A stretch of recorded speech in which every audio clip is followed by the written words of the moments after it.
నమస్తే, welcome to special focus.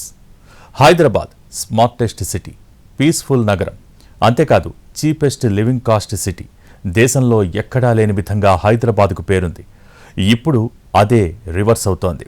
ఎందుకంటే రోజు రోజుకు పెరిగిపోతున్న డ్రగ్స్ ఐటీ సిటీని డ్రగ్స్ సిటీగా మార్చేశాయి ముఠాలు. విదేశీయుల ముసుగులో నగరంలోకి ఎంట్రీ ఇస్తున్న గ్యాంగులు మత్తుకు అడ్డాగా మార్చేస్తున్నాయి. ఎంతలా అంటే హైదరాబాద్ను హై డ్రగ్ బాద్గా మార్చేశాయి. ఇంతకు ఈ మత్తు మందు ఎక్కడి నుంచి డంప్ అవుతోంది? దేశంలోని పంజాబ్ నుంచి అవుతోందా, లేక విదేశాల నుంచి నైజీరియన్ గ్యాంగ్ పనేనా? దీన్ని నిర్మూలించే సాహసం చేయలేరా? అవుననే సమాధానం వస్తున్న మత్తుపై ఇవాల్టి ఫోకస్. హైదరాబాద్ డ్రగ్స్ మాఫియాకు అడ్డాగా మారుతోంది. దొంగ వీసాలతో నగరంలో మకాం వేస్తున్న నైజీరియన్ బ్యాచ్ యువతను మత్తు కూపంలోకి దింపుతోంది. వీరి టార్గెట్ ఖరీదైన పాష్ ఏరియాలే. అక్కడే దందాను కొనసాగిస్తున్నారు. హైదరాబాద్నే కాదు, ఇక్కడి నుంచి దేశవ్యాప్తంగా నెట్వర్క్ను సాగిస్తున్న ముఠాలు ఎయిర్పోర్ట్లను కేంద్రాలుగా చేసుకుని మత్తును కిక్కెక్కిస్తున్నాయి. దమ్ మరో దమ్, తాగినోడికి తాగినంత మందు, పీల్చుకున్నోడికి పీల్చుకున్నంత పొగ. నషాలానికెక్కితే హా కిక్కే వేరప్ప. అందుకే దిగామంటే చిప్పు మీద చిప్పు వెయ్యాల్సిందే. ఊపిరితిత్తులు పట్టేసేంత వరకు పీల్చాల్సిందే. మత్తు కిక్కే కాదు, ఇప్పుడు డ్రగ్స్ కూడా కిక్కే. ఒకప్పుడు పంజాబ్, హర్యానా కేంద్రాలు. సెంటర్ను మార్చేసిన డ్రగ్ పెడ్లర్స్, హైదరాబాద్ను మత్తు సెంటర్గా చేసిన ముఠాలు, యథేచ్ఛగా కొకైన్ వంటి అమ్మకాలు, సెలబ్రిటీలే టార్గెట్గా డ్రగ్స్ దందా, పోలీసులకు చిక్కితేనే దొంగ. శంషాబాద్ ఎయిర్పోర్టులో భారీగా పట్టుబడ్డ డ్రగ్స్, దాదాపు 7 కోట్ల విలువైన డ్రగ్స్ స్వాధీనం. బ్యాంకాక్ టు హైదరాబాద్ జర్నీ, 2 కన్నింగాళ్ల అరెస్ట్. నైజీరియన్స్ ఆధ్వర్యంలో వ్యాపారం. ఇప్పుడు హైదరాబాద్ మత్తుమందు వ్యాపారానికి కేర్ ఆఫ్ అడ్రస్ గా మారుతోంది. నగరంలోని ఖరీదైన ప్రాంతాలలో కొకైన్, హెరాయిన్ అమ్మకాలు జోరుగా సాగుతున్నాయి. విద్యార్థుల ముసుగులో డ్రగ్స్ రాకెట్ను నడిపిస్తున్నాయి గ్యాంగులు. గతంలో ఎన్నడూ లేని విధంగా శంషాబాద్ ఎయిర్పోర్టులో 7 కోట్ల విలువైన డ్రగ్స్ పట్టుబడడం కలకలం రేపుతోంది. ఢిల్లీ వంటి నగరాల్లో 3,000కు గ్రామ్ డ్రగ్స్ ను కొనుగోలు చేసి హైదరాబాద్లో 6,000కు గ్రామ్ని అమ్మేస్తున్నారు. ఢిల్లీ, గోవా, ముంబై నుంచి హైదరాబాద్కి డ్రగ్స్ సరఫరా అవుతున్నాయి. ప్రైవేటు బస్సుల్లో, రైళ్లలో గుట్టు చప్పుడు కాకుండా హెరాయిన్ను రవాణా చేస్తున్నారు. విద్యార్థుల ముసుగులో హైదరాబాద్లో అడుగు పెడుతున్న నైజీరియన్స్ డ్రగ్స్ దందాలోకి దూకుతున్నారు. విద్యార్థులుగా చేరుతున్న గ్యాంగులు కొంతకాలం ఇక్కడి పరిస్థితులను అంచనా వేస్తున్నాయి.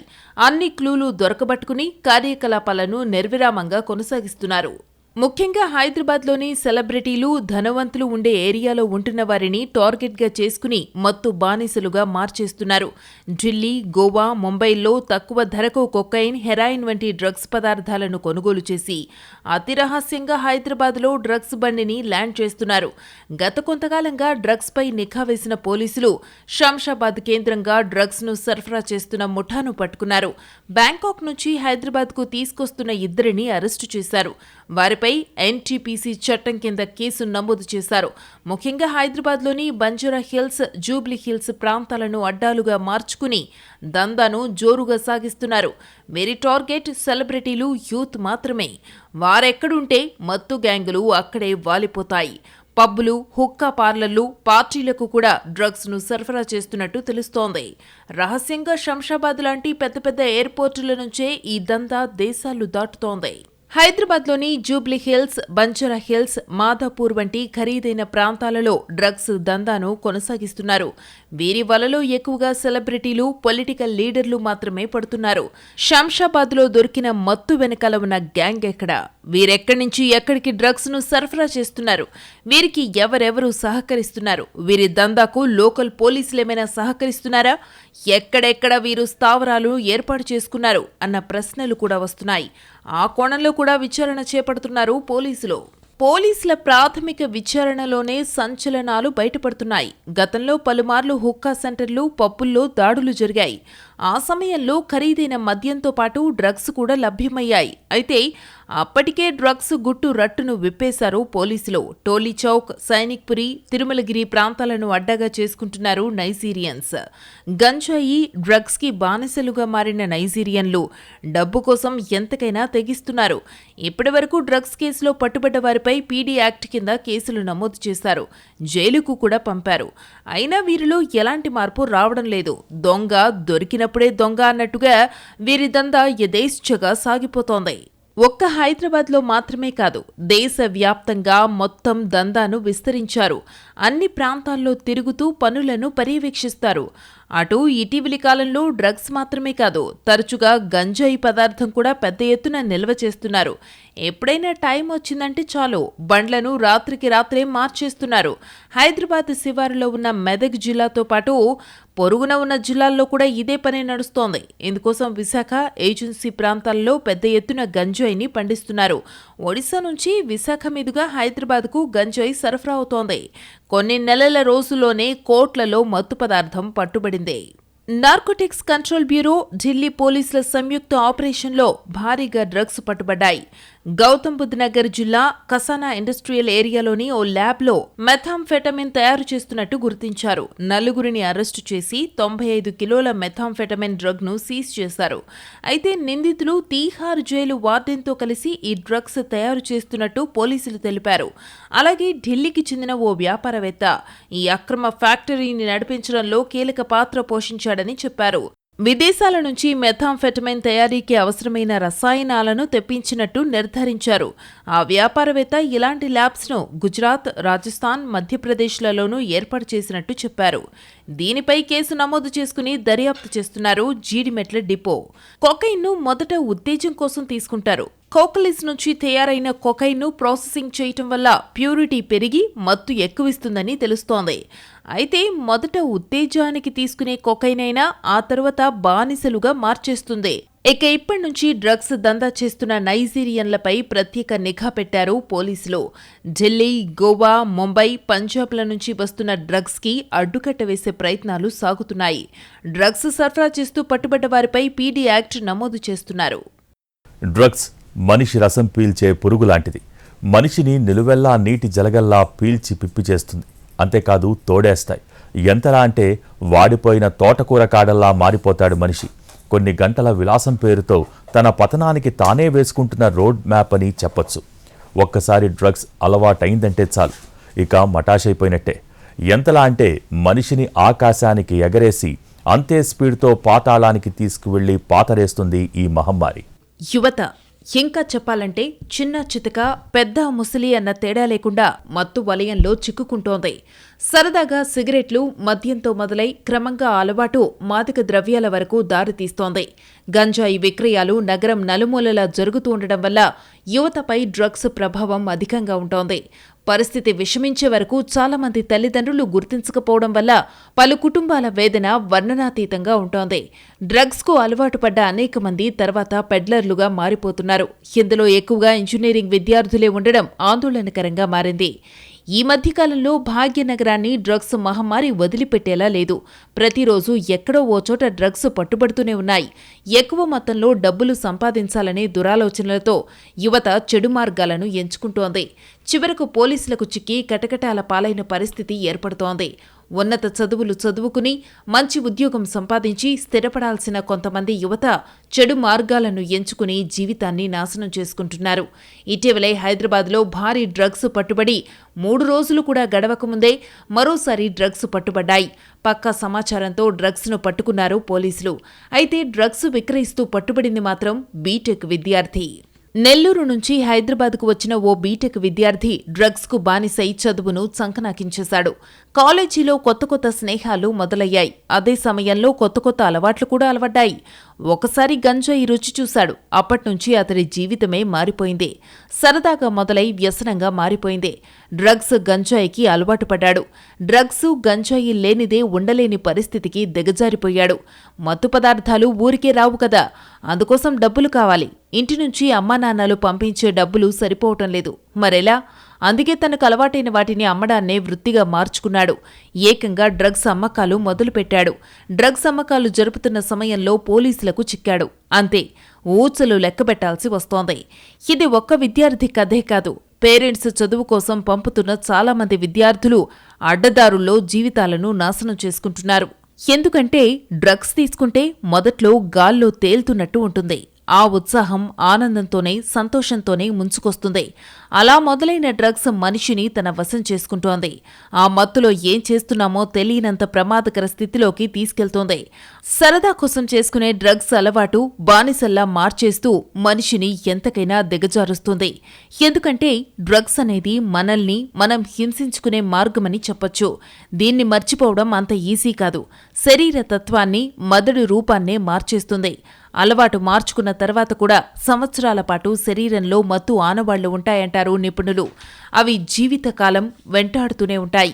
గులాబీ ముళ్ళులా గుచ్చుకుంటూనే ఉంటాయి. డ్రగ్స్ ప్రభావం శరీరంపై చూపే ఎఫెక్ట్ తీవ్రంగా ఉంటుంది. ప్రాథమిక దశలో పొత్తికడుపులో నొప్పితో మొదలవుతుంది. కాలేయం మీద డ్రగ్స్ చాలా ప్రభావాన్ని చూపిస్తుంది. అటు తర్వాత లివర్ ఫెయిల్యూర్కు కూడా దారితీస్తుంది. గుండెపోటు, బ్రెయిన్ స్ట్రోక్కు దారితీస్తుంది. డ్రగ్స్ అలవాటు ఉన్న వారి శరీర ఉష్ణోగ్రతలు విపరీతంగా పెరుగుతాయి. ఇక ఆఖరులో విపరీతమైన హెచ్చుతగ్గులు కనిపిస్తాయి. మగవారిలో బ్రెస్ట్ ఎక్స్టెన్షన్ అవుతుంది. డ్రగ్స్ ఆడవారు, గర్భిణీల కీళ్లపై తీవ్ర ప్రభావాన్ని చూపిస్తాయి. పుట్టబోయే పిల్లల మీద కూడా మత్తు పదార్థం ప్రభావం చాలా ఎక్కువగా ఉంటుంది. బరువు తక్కువతో సరైన ఎదుగుదల లేకుండా పిల్లలు పుడతారు. అన్ని దశల్లో మనిషిని నాశనం చేసే డ్రగ్స్ మహమ్మారిని తరిమి కొట్టాల్సిన అవసరముంది. మత్తుకు ఎంత ఎక్కువ దూరముంటే అంత ఎక్కువగా జీవితాన్ని ఎంజాయ్ చేయొచ్చు. ఏదో ఒకసారి డ్రగ్స్ తీసుకుంటే పెద్ద ప్రమాదమేదీ ఉండదు. అయితే పదే పదే డ్రగ్స్ తీసుకోవడం వల్ల అది వ్యసనంగా మారి చికిత్స కూడా లేని వ్యాధిగా మిగిలిపోతుంది. డ్రగ్స్ మానేసిన చాలా సంవత్సరాల తర్వాత కూడా ఆ డ్రగ్స్ ఎఫెక్ట్ కనిపిస్తుందంటున్నారు వైద్యులు. డ్రగ్స్ వాడకం ఎక్కువైన కొద్దీ నేర్చుకునే కెపాసిటీ కూడా పోతుంది. తీవ్ర ఒత్తిడికి లోనై జ్ఞాపక శక్తి కూడా కోల్పోయే ప్రమాదముందంటున్నారు వైద్యులు. ఇలా ఏది చెప్పినా డ్రగ్స్ వల్ల నష్టమే తప్పితే ఎలాంటి లాభమూ లేదు. అందుకే డ్రగ్స్ పైనే చర్చ. ఎక్కడ చూసినా ఇదే టాక్ నడుస్తుంది. ఇక స్కూల్స్ నుంచి సినిమాల వరకు డ్రగ్స్ కేసులే బయటపడుతున్నాయి. ఒకసారి డ్రగ్స్ బారిన పడితే అంతేనా? ఆ మత్తుమందు ప్రభావం నుంచి వెనక్కు రాలేమా? వారిని డ్రగ్స్కు దూరంగా ఉంచలేమా? వారిని కాపాడుకోలేమా? డ్రగ్ మత్తుకు విరుగుడే లేదా? డీ అడిక్షన్ సెంటర్లు పరిష్కారం చూపగలవా అన్న ప్రశ్నలు నిత్యం వెంటాడుతుంటాయి. అయినా ఎవరూ ఎక్కడా జాగ్రత్తలు తీసుకున్నట్టు కనిపించడం లేదు. పెద్దవాళ్లు మందలిస్తే ఓకే ఇక వాడము అంటున్న యూత్ దానికి బానిసైపోయారు. కొద్దో గొప్ప మిగిలి ఉన్నవారు కూడా ఏమీ చేయలేకపోతున్నారు. స్కూల్ విద్యార్థుల నుంచి పెద్దల వరకు డ్రగ్స్కు బానిసలుగా మారిపోతున్నారు. డ్రగ్ ఎడిక్షన్ వారిని వేధిస్తోంది. డ్రగ్ ఎడిక్షన్ అనేది ఏ స్థాయిలో ఉందో చెప్పలేనంతగా ఉందంటున్నారు వైద్యులు. మత్తులో కూరుకుపోయిన వారికి మోక్షం లేదా అంటే అదే డీ అడిక్షన్ సెంటర్స్ను సంప్రదించాలంటున్నారు వైద్యులు.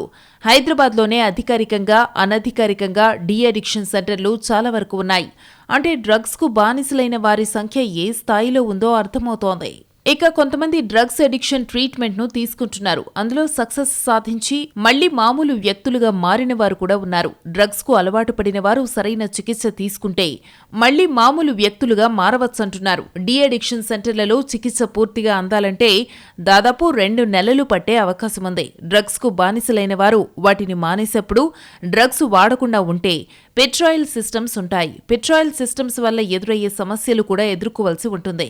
అయితే డీ అడిక్షన్ సెంటర్లపై సరైన పర్యవేక్షణ లేకపోవడం వల్ల ఇష్టానురాజ్యంగా సాగుతోంది. ఎలాంటి ఎక్స్పర్ట్స్ లేకుండా, వైద్యులు లేకుండా డీ అడిక్షన్ సెంటర్లు నడుస్తున్నాయి. కొన్నింటిలో కనీస విద్యార్హత కూడా లేని వారితో బాధితులు తీవ్ర ఇబ్బందులకు గురవుతున్నారు. మత్తుకు బానిసైన వారికి మంచి ట్రీట్మెంట్ ఇచ్చి మళ్లీ విద్యలో పుంజుకునే విధంగా చేయవచ్చంటున్నారు. పెద్దవాళ్లైతే వారి వారి పనుల్లో నిమగ్నమవ్వచ్చంటున్నారు. గతంలో డ్రగ్స్ కు అడిక్ట్ అయిన వారే క్లినిక్లు నడుపుతున్నారన్న విమర్శలున్నాయి. డీ అడిక్షన్ సెంటర్లలో మద్యపానానికి, డ్రగ్స్ కు వేర్వేరు సెంటర్లుంటాయి. లిక్కర్తో పోలిస్తే డ్రగ్స్ కు ట్రీట్మెంట్ ఇచ్చేవారికి అనుభవం ఎక్కువగా ఉండాలంటున్నారు వైద్యులు. డ్రగ్స్ బాధితులు పెరిగిపోతున్న కొద్దీ క్లినిక్లు కూడా పెరిగిపోతున్నాయంటున్నారు వైద్య నిపుణులు. ఇంతకు ఇంతటి సీరియస్గా ప్రభావం చూపే డ్రగ్ ఎక్కడ ఉత్పత్తి అవుతుంది? ఎలా దేశాలు, రాష్ట్రాలు దాటుకుని హైదరాబాదీల దగ్గరికి వెళ్తోంది? ఎంత నిఘాలు, ఎన్ని పోలీస్ బందోబస్తులు ఉన్నా సరే డ్రగ్స్ పెడ్లర్కు ఎలా చేరుతున్నాయి? ఎన్ని ప్రభుత్వాలు మారినా ఈ మహమ్మారి నుంచి బయటపడలేమా? ఎందుకు ఈ పరిస్థితి? ఎక్కడ దీనికి పరిష్కారం? దేశంలో డ్రగ్స్ సరఫరాలో కింగ్ పిన్ గా భావిస్తున్న వారికి పోలీసులు చెక్ పెట్టలేకపోతున్నారు. ఎందుకు? పోలీసులు ఏం చేస్తున్నారు? డ్రగ్స్ క్రిమినల్స్ దొరకటం లేదా? దొరికినప్పుడు అరెస్టు చేయటం, ఆ తరువాత పనైపోయిందని చేతులు దులిపేసుకుంటున్నారు పోలీసులు. పెద్ద పెద్ద కింగ్ పిన్లను అరెస్టు చేసిన పోలీసులు ఎందుకు డ్రగ్స్ సప్లైని ఆపలేకపోతున్నారు? కింగ్ పిన్స్ జైల్లో ఉన్న డ్రగ్స్ ఎక్కడి నుంచి వస్తున్నాయి? వారికి సహకరిస్తున్న వారెవరు? కొరియర్లో నేరుగా నగరానికి చేరవేయడానికి సహకరిస్తోందెవరు అన్న విషయాలపై పోలీసులు ఎంత ఆరా తీసినా ప్రయోజనం ఉండటం లేదు. ఎలాంటి అరెస్టులు, కట్టడులు మాత్రం ఉండటం లేదు. దేశంలో డ్రగ్స్ సరఫరాలో అప్పట్లో కింగ్ పిన్ గా భావిస్తున్న టోనీని పోలీసులు చెంచల్గూడ జైలుకు పంపారు. దీంతో డ్రగ్స్ సరఫరా నిలిచిపోయిందని భావించారు. కానీ ఇటీవల విద్యార్థులతో సహా పలువురు డ్రగ్ సరఫరా చేస్తూ పోలీసులకు చిక్కడంతో ఈ దందాకు చెక్ పడలేదని తెలుస్తోంది. కొందరు విద్యార్థులు డ్రగ్స్ కు అలవాటు పడి అందులో నుంచి బయటకు రాలేక నేరుగా దిగుమతి చేసుకునే స్థాయికి చేరారని పోలీసులకు పట్టుబడిన వారిని చూస్తే అర్థమవుతోంది. అయితే కొరియా నుంచి నేరుగా కొరియర్లో నగరానికి డ్రగ్స్ దిగుమతి చేసుకోవడంతో దీని వెనుక ఎవరున్నారనే విషయంలో పోలీసులు ఆరా తీస్తున్నారు. హెచ్న్యూ అనేది మళ్ళీ రీయాక్టివేట్ చేసి దాని ద్వారా ఇప్పుడు నెక్స్ట్ ఎక్కడెక్కడ మాకు సిటీకి ఏ మార్గాల్లో ఏ రూట్స్లో ఇది వస్తుందో అదంతా గుర్తించి గోవా, ముంబై మరియు బెంగళూరు ఇటువంటి ముఖ్యమైన ప్రాంతాల నుండి ఏదైతే వస్తుందో దాన్ని ఇంకా గ్యాంగ్స్ ఏవేవి తయారయ్యాయి అవన్నీ కూడా మేము కనుక్కొని వారిపైన యుద్ధంలాగా చేయడానికి రెడీగా ఉన్నాం. డ్రగ్స్ సరఫరాదారులు నైజీరియన్స్ ని పోలీసులు కస్టడీలోకి తీసుకుని సుదీర్ఘంగా విచారించినా ఎలాంటి ఫలితం ఉండటం లేదు. వారి call list, phone contact list, chatting డేటాల ఆధారంగా పలువురిని గుర్తించిన పోలీసులు డ్రగ్స్ నిరోధకానికి ప్రత్యేకంగా నియమించిన team, Hyderabad narcotic enforcement wing అధికారులు వారి కదలికలపై నిఘా పెట్టారు. బడా నేతలతో సంబంధాలు కొనసాగించడంతో పాటు డ్రగ్స్ కొనుగోలు చేసి వినియోగించినట్టు గుర్తించి అదుపులోకి తీసుకున్నారు. చాలా వరకు డ్రగ్స్ సరఫరాదారుల అరెస్టుతో డ్రగ్స్ సరఫరా లింక్ కట్ అయింది. అయితే అప్పటికే డ్రగ్స్ కు అలవాటు పడిన కొందరికి గోవాలో ఉన్న వారితో పరిచయం కావడం, వారి అనుచరుల గురించి తెలిసిన వారు నేరుగా అక్కడికే వెళ్లారు. గోవాలో లభించిన సమాచారం మేరకు డార్క్ వెబ్సైట్ ద్వారా కొరియాకు డ్రగ్స్ ఆర్డర్ చేశారు. ఆన్లైన్లో చెల్లింపులు జరిగాయి. ఇంకేముంది, నేరుగా వీరు సూచించిన అడ్రస్కు కొకైన్ పార్సిల్ చేరుకుంది. తొలుత డ్రగ్స్ కొనుగోలు చేసిన వారు ఇప్పుడు నేరుగా డ్రగ్స్ దిగుమతి చేసుకునే స్థాయికి చేరుకోవడం వెనుక ఎవరున్నారనే విషయంపై పోలీసులు దృష్టి సారించారు. గోవాలో వీరికి సలహాలిచ్చిందెవరు? ఈ వ్యవహారానికి సూత్రధారి ఎవరు? టోనీతో పరిచయం ఉన్నవారైనా, కొత్తవారు ఎవరైనా టోనీలా డ్రగ్స్ సరఫరా చేసేందుకు ప్రయత్నిస్తున్నారా అన్న విషయాలపై ఆరా తీస్తున్నారు. శనివారం నగర పోలీసులు అరెస్టు చేసిన వారిని తిరిగి కస్టడీకి తీసుకుని విచారించే అవకాశమున్నందున మరిన్ని వివరాలు వెల్లడయ్యే అవకాశాలున్నాయి. Dead drop and contactless delivery ఏదైతే పద్ధతి అవలంబిస్తున్నారో, ఫోటో అండ్ లొకేషన్ షేర్ చేయడం, దాని ద్వారా ఎవరు ఉండని ప్రాంతాల్లో వెళ్ళి అది తీసుకోవడం, ఈ విధంగా చేస్తున్నారు. సప్లయర్స్ అంతా ఎక్కువ శాతం ఈ ఒక వింగ్ అయితే ఉందో అది ఒక వర్టికల్ లాగా అది బెంగళూరు ఫారెన్ నేషనల్స్ చేస్తున్నారని తెలిసింది. డెలివరీ బాయ్స్ ఏమో హైదరాబాద్లో ఉంటున్నారు. వాళ్ళు ఎక్కువ శాతం వర్చువల్ నెంబర్స్ వాడుతున్నారు. వాట్సాప్ ఇటువంటివి అంటే స్నాప్చాట్ ఇటువంటివి వాడుతున్నారు.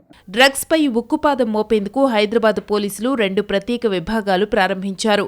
ఇటీవల ప్రారంభమైన హైదరాబాద్ నార్కోటిక్స్ ఎన్ఫోర్స్మెంట్ వింగ్ కార్యకలాపాలు సిపి కార్యాలయం నుంచి కొనసాగుతున్నాయి. ఇప్పటికే గుర్తించిన వినియోగదారులు, సరఫరాదారులపై చర్యలు చేపడుతున్న హెచ్న్యూ అధికారులు ఇక ముందు డ్రగ్స్ స్థావరాలపై దాడులు, కేసులు నమోదు చేయటం, డ్రగ్స్ ఉనికిని గుర్తించడం, మాదక ద్రవ్యాలను అరికట్టడమే ధ్యేయంగా 24 గంటలు పనిచేయనుంది. అదేవిధంగా నార్కోటిక్స్ ఇన్వెస్టిగేషన్ సూపర్విజన్ వింగ్ అనే మరో విభాగం సాయంతో నిందితుల రిమాండ్లు, వారి నుంచి సీజ్ చేసిన సామాగ్రిని కోర్టుకు అప్పగించడంతో పాటు ఛార్జిషీట్ల సమర్పణ, ఆధారాలను సేకరించి నిందితులకు శిక్షలు పడేలా చర్యలు తీసుకుంటారు. ఇక ఇటీవల ఐటీ నగరంగా అంతర్జాతీయ గుర్తింపు పొందిన బెంగళూరు డ్రగ్ హబ్గా మారడం ఆందోళన కలిగిస్తోంది. హైదరాబాద్లో ఎక్కడ మాదక ద్రవ్యాలు పట్టుబడినా మూలాలు అటువైపే చూపడం ఎందుకు నిదర్శనం. విద్యార్థి, వ్యాపార వీసాలపై దేశానికి వచ్చిన అధిక శాతం నైజీరియన్లు డ్రగ్ స్మగ్లింగ్ను వృత్తిగా మలుచుకున్నారు. ఢిల్లీ, పూణే, గోవా, హైదరాబాద్లలో ఉంటూ కొకైన్, హెరాయిన్, ఎల్ఎస్డీ బ్లాట్స్ వంటి సింథటిక్ డ్రగ్స్ విక్రయించిన విదేశీ ముఠాలు ప్రస్తుతం మక్కాంను బెంగళూరుకు మార్చాయి. హైదరాబాద్ యాంటీ నార్కోటిక్స్ బ్యూరో పోలీసులు తాజాగా సుడాన్కు చెందిన హనీన్ను అరెస్టు చేశారు. అతడి నుంచి కీలక సమాచారం రాబట్టారు. బెంగళూరులో ఉన్న నైజీరియన్ యాకూబ్ ఏపీ, తెలంగాణలకు డెడ్ డ్రాప్ పద్ధతిలో ఖరీదైన మారక ద్రవ్యాలు చేరవేస్తున్నట్టు నిర్ధారించారు. హనీన్ వద్ద లభించిన వివరాల్లో గుంటూరుకు చెందిన గణేష్ని అదుపులోకి తీసుకుంటే ముఖ్య వివరాలు వెలుగు చూసే అవకాశముందని భావిస్తున్నారు. గతంలో ప్రధాన స్మగ్లర్లు, ఏజెంట్లు, కొనుగోలుదారుల మధ్య ప్రత్యక్ష సంబంధాలుండేవి. ప్రస్తుతం స్నాప్చాట్, ఇన్స్టా యాప్ల ద్వారా ఏజెంట్లను నియమిస్తున్నారు. కొనుగోలుదారులకు సరుకు చేర్చేందుకు డెడ్ డ్రాప్ పద్ధతిని పాటిస్తున్నారు. ఈ విధానంలో ప్రధాన స్మగ్లర్ ఏజెంట్లను వాట్సాప్ గ్రూప్ ద్వారానే దిశానిర్దేశం చేస్తాడు. హైదరాబాద్, విజయవాడ, గుంటూరు ప్రాంతాల్లో మత్తుకు అలవాటు పడిన యువకులు బైక్లపై బెంగళూరు వెళ్తున్నారు. అక్కడ నైజీరియన్లతో సంబంధాలు ఏర్పరచుకుని కొద్ది మొత్తంలో సింథటిక్ డ్రగ్స్ ను తెచ్చి అధిక ధరకు విక్రయిస్తున్నారు.